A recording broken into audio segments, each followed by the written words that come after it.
210, 201, 213, 214 और 400 की धारा लगाई है।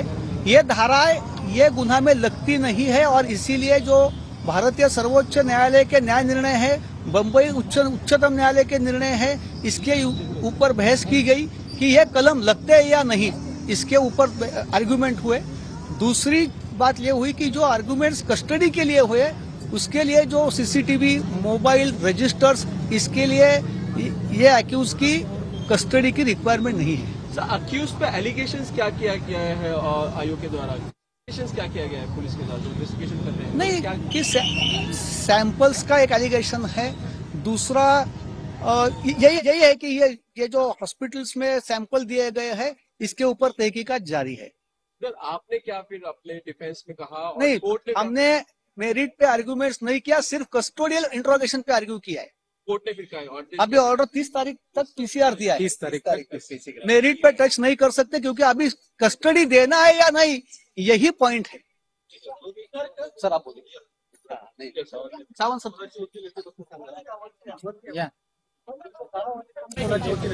मी ॲडव्होकेट जितेंद्र सावंत, डॉक्टर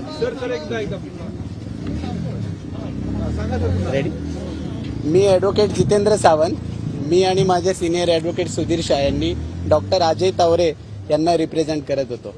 तर त्यांच्यावर प्रामुख्याने आरोप असा होता पोलिसांचा की त्यांनी एक लोकसेवकाच्या सांगण्यावरून या गुन्ह्यामध्ये जे विधी संघर्ष बालकाला मदत व्हावी अशा पद्धतीने जे ब्लड सॅम्पल आहेत त्याच्यात छेडछाड केली असा त्यांच्यावर आरोप होता।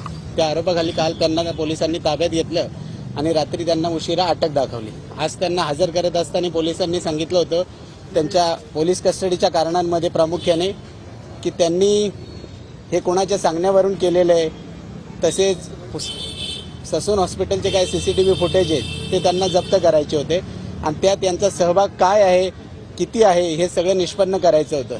हे पाहत असताना आम्ही न्यायालयाला या ठिकाणी सांगितलं होतं की हा आरोपी त्यावेळेस हे सुट्टीवर होते, यांचा त्या ठिकाणी प्रत्यक्ष सहभाग काहीही नव्हता आणि जे सेक्शन यांना लागलेले आहेत ते सर्व सेक्शन बेलेबल सेक्शन आहेत।